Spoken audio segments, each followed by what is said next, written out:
Hello दोस्तों, कैसे हैं आप लोग। 70 बीपीएससी छात्रों के लिए खुशखबरी है और खास करके उन छात्रों के लिए खुशखबरी है जो पीटी पास कर गए हैं। आपको पता है कई सारे बच्चे अभी भी गर्दनी बाग में हैं, हाई कोर्ट में हैं, सुप्रीम कोर्ट जाने की बात कर रहे हैं, तो वो प्रोसेस एक अलग चल रहा है एग्जाम को लेकर। लेकिन जो बच्चे पास कर गए हैं उनको लेकर जो प्रोत्साहन राशि सरकार द्वारा दिया जाता है वो अभी आ गया चीज़ें कि आप कैसे प्रोत्साहन राशि को प्राप्त कर सकते हैं, क्योंकि बहुत डिफिकल्टी होता है, पता ही नहीं चलता है कब आया कब गया, क्या प्रोसीजर है नहीं प्रोसीजर है। तो सारा डिटेल अभी हम लोग चर्चा करेंगे। साथ ही हम लोग ये भी चर्चा करेंगे कि आगे आप इस प्रोत्साहन राशि का कैसे प्राप्त कर सकते हैं और समय निकल ना जाए। तो कई सारे लोगों को पिछले बार भी पता ही नहीं चला कब आया और कब गया, तो इसलिए मैं यह प्रयास कर रहा हूँ कि 70वीं बीपीएससी का A to Z इन्फॉर्मेशन अपने इस चैनल के माध्यम से आपको सुविधा दे सकूं मैं। तो आप जुड़ जाइए अगर नहीं जुड़े हुए हैं तो। साथ ही मैं बता दूं 70वीं बीपीएससी मेंस टेस्ट सीरीज कल से शुरू हो रहा है, यानी 7 फरवरी से शुरू हो रहा है।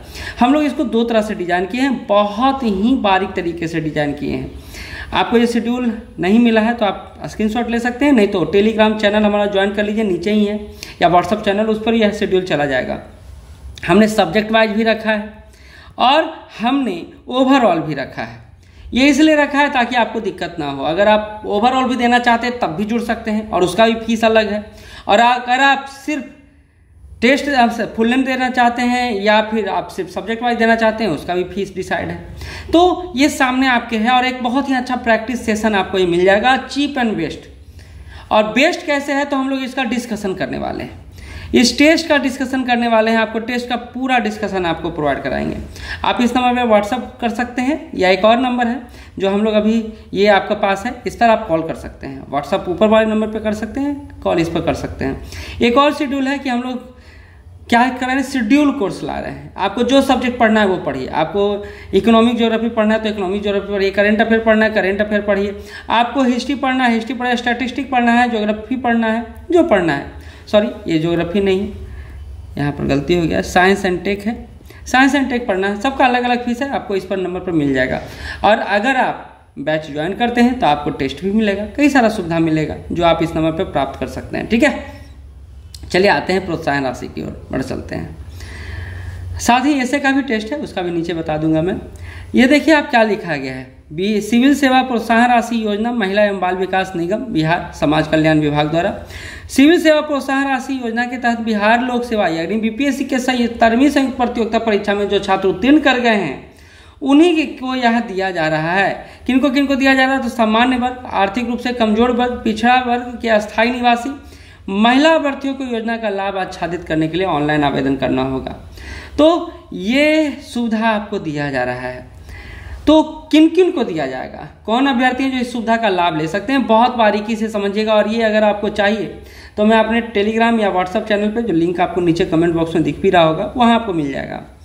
कहा जा रहा है कि सामान्य बिहार राज्य के सामान्य वर्ग, आर्थिक रूप से कमजोर वर्ग यानी EWS, पिछड़ा वर्ग के अस्थायी निवासी महिला अभ्यर्थियों को एक मुश्त 50,000 रुपये प्रोत्साहन राशि ऑनलाइन आवेदन करने पर आपको दिया जाएगा। अर्थात शर्तें क्या है, शर्तें समझ लीजिए।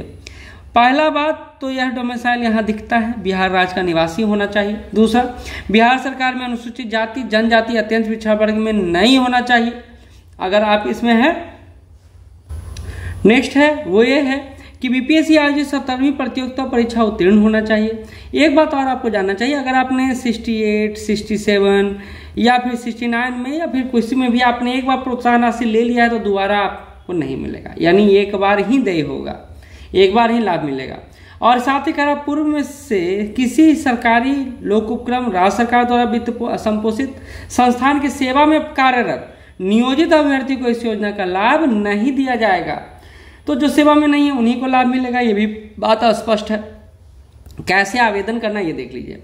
कहता है महिला एवं बाल विकास निगम बिहार के वेबसाइट, जो ये वेबसाइट आपको सामने दिख रहा है, पर लॉगिन कर अभ्यर्थी द्वारा प्रकाशन की तिथि से दिनांक 28/2/2025 तक, यानी जिस समय से ये आवेदन भरने की प्रक्रिया शुरू होगी उससे 28 तारीख तक आपको ऑनलाइन निबंधन आवेदन समर्पित किया जा सकता है। निर्धारित तिथि एवं समय के बाद प्राप्त आवेदन अमान्य समझे जाएंगे, यानी आपको 28 से पहले भर लेना है। किसी अन्य माध्यम से कोई भी आवेदन स्वीकार नहीं किया जाएगा, तो जो यहाँ पर वेबसाइट दिया गया है उसी से जाके भरिए आप। निबंधन हेतु अभ्यर्थी द्वारा अनिवार्य रूप से फोटो देना है, हस्ताक्षर, एडमिट कार्ड, स्व अभिप्रमाणित प्रति यानी अपना सेल्फ अटेस्टेड देना है सारा चीज। और पिछड़ा वर्ग की श्रेणी के अभ्यर्थी जाति प्रमाण पत्र, आधार कार्ड, आवासीय प्रमाण पत्र, स्वयं के नाम से एक्टिव बैंक पासबुक जो होता है उस पर, जिसमें खाता संख्या, बैंक IFSC कोड स्पष्ट रूप से अंकित हो, वो चेक देना है। या हस्तांतरित रद्द चेक जिसमें आवेदक का नाम अंकित नहीं हो कि स्कैंड, देखिए किसी के पास नहीं होता है तो वो क्या करते हैं कि रद्द चेक होता है जो हस्तांतरित होता है, उस रद्द चेक को भी दे सकते हैं। इसी को आपको अपलोड करना होगा।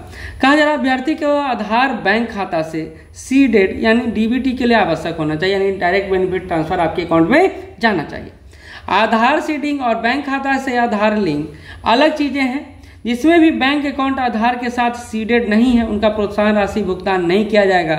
तो ये सीडेड DBT के लिए जो आपको जरूरी चीजें हैं वो आपके अकाउंट में होना चाहिए, तभी एक खाता में पैसा जाएगा, नहीं तो नहीं जाएगा, ये स्पष्ट रूप से है।